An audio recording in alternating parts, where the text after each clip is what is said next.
आज की कक्षा में आप सभी का स्वागत है। आज हम लोग पढ़ेंगे पार्ट ऑफ स्पीच का भाग 4 है वर्ब, जिसमें हम लोगों ने ट्रांसिटिव वर्ब पढ़ लिया था। वर्ब के 3 उपभेद हैं, 3 भागों में जो है 3 वर्गों में 3 पार्ट में विभाजित किया गया है।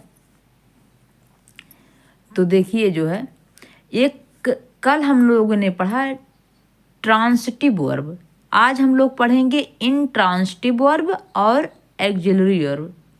ठीक, देखिए अब यहाँ पढ़ने जा रहे हैं पहले हम इन ट्रांसिटिव वर्ब्स।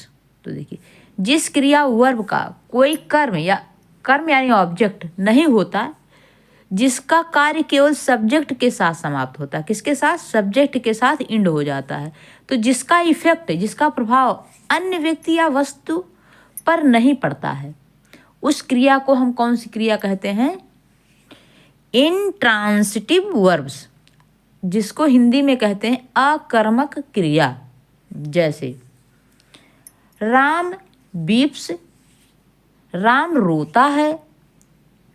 अब देखिए राम रोता है, राम क्या रोता है? जब क्वेश्चन करेंगे राम क्या रोता है तो कुछ नहीं पता चलता, राम रोता है तो यह अकर्मक हुआ ना। अब देखिए ही लाफ्स, वह हंसता है, क्या हंसता है? कुछ पता चला? कुछ भी नहीं पता चला, अकर्मक है। द चाइल्ड स्लीप्स, बच्चा सोता है, क्या सोता है? सोता है, कुछ भी नहीं पता चला, क्योंकि ये तो सब्जेक्ट है ना पूरा, ही, राम, ही और द चाइल्ड, द डॉग, कर्म है इसमें, लेकिन कर्म कैसा है? अकर्म है। अब देखिए द डॉग बार्क्स, कुत्ता भौंकता है, क्या करता है? कुत्ता भौंकता है, क्या भौंकता है? कुछ नहीं भौंकता है। तो ये अकर्मक हो गया। तो देखिए ये हिंदी में भी सकर्मक क्रियाएं अकर्मक क्रियाएं होती हैं और इसी हिसाब से उसको भी समझा जाता है। ठीक है, अब देखिए उपर्युक्त वाक्य जैसे वीप्स, लाफ्स, स्लीप्स, वार्क्स में क्रमशः राम, ही, द चाइल्ड, द डॉग्स करता है, सब्जेक्ट हैं तो हैं, लेकिन इनके कोई ऑब्जेक्ट नहीं है, इनका कोई ऑब्जेक्ट नहीं है, सीधे सब्जेक्ट है और सीधे जो है अकर्मक है। अकर्मक क्रिया सीधे है। तो ये है इसका। अब देखिए यहाँ है जैसे राम बीप्स, राम रोता है। इस वाक्य में प्रश्न करने पर कि राम क्या रोता है या राम किसको रोता है, उत्तर नहीं मिलता, अतः बीप्स शब्द इंट्रांसिटिव वर्ब। ही लॉफ्स, वह हंसता है, वह क्या हंसता है, वह किसको हंसता है। इन प्रश्नों का उत्तर नहीं मिलता, ये प्रश्न ही अटपटे हैं। अतः लाफ शब्द इंट्रांसिटिव वर्ब है। इसी प्रकार अन्य वाक्यों की भी व्याख्या की जा सकती है। ठीक, ऐसे अन्य वाक्य भी है। देखिए यहाँ अन्य वाक्य है, ट्रांसिटिव से इंट्रांसिटिव वर्ब बना हुआ है। देखिए अंतर क्या है इसमें। अब ट्रांसिटिव और इंट्रांसिटिव वर्ब को वाक्य में उनके प्रयोग के आधार पर ही पहचाना जा सकता है, क्योंकि एक वर्ब एक सेंटेंस में ट्रांसिटिव हो सकता है, दूसरे में इंट्रांसिटिव। जैसे ट्रांसिटिव वर्ब जैसे विदाउट ऑब्जेक्ट का होता है। ठीक है, जैसे द वेल रिंग्स, घंटी बजी, क्या बजी? कुछ नहीं पता। अब यहाँ the peon rings of the well, तो चपरासी ने जो है क्या किया? घंटी को बजाया। अब यहाँ बताओ घंटी बजी, क्या बजी? कुछ नहीं। तो यहाँ बताया गया किसने बजाया? तो चपरासी ने घंटी को बजाया। क्या बजाया? घंटी। घंटी बजाया। ठीक है, क्या बजाया? रिंग बजाया। क्या बजाया? चपरासी ने घंटी। और यहाँ घंटी बजी, भाई अपने आप बज गई। अब देखिए द डोर ओपन्स, दरवाजा खुलता है। दे ओपन द डोर, वे दरवाजा खोलते हैं। तो दोनों में अंतर है ना। अब देखिए द स्टोरी इंड्स नाउ।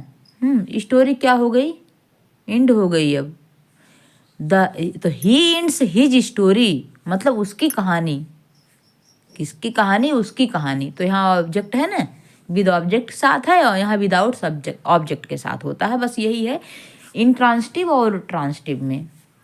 आगे देखिए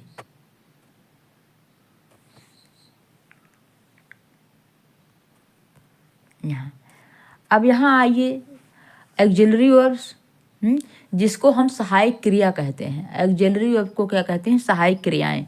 जैसे कुछ वर्ब्स मेन वर्ब के टेंस बनाने में सहायता देते हैं। क्या करते हैं, सहायता देते हैं। वर्ब्स एक्जिलरी वर्ब्स सहायक क्रियाएं कहलाती हैं। जैसे I she has lost a pen, he is writing a letter. He has lost a pen, उसने एक पेन खोया। He is writing a letter, वह एक पत्र लिख रहा था। अब ये देखिए जो हैज लगा है और जो इज लगा है, ये क्या है, एक्जिलरी वर्ब हैं, सहायक क्रियाएं हैं ये। उपर्युक्त वाक्यों में हैज तथा इज एक्जिलरी वर्ब है, इन्हें हेल्पिंग वर्ब भी कहते हैं। एक्जिलरी वर्ब भी कहते हैं और हेल्पिंग वर्ब भी उसी को कहते हैं। ठीक, आगे देखिए।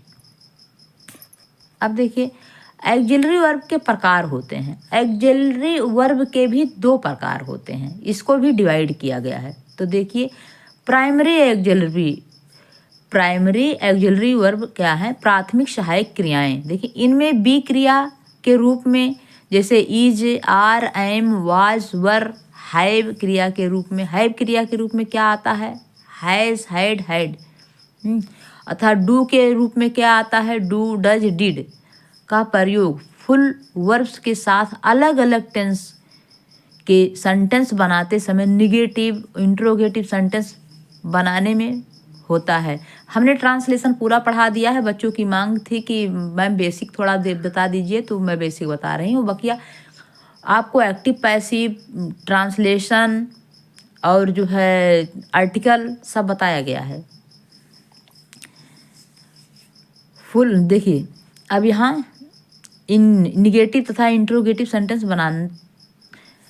बनाने में होता है। देखिए मॉडल एक्जिलरीज, विधि सूचक सहायक क्रियाएं। ये क्रियाएं मोड, काम करने का ढंग बताने के लिए फुल वर्ब्स की सहायता करती हैं। Shall, will, should, would, may, might, can, could, must, need, ought to आदि मॉडल एक्जिलरी वर्ब हैं। ठीक है, तो आज की कक्षा यहीं पे समाप्त होती है। धन्यवाद। आज आपका वर्ब जो है समाप्त हो गया।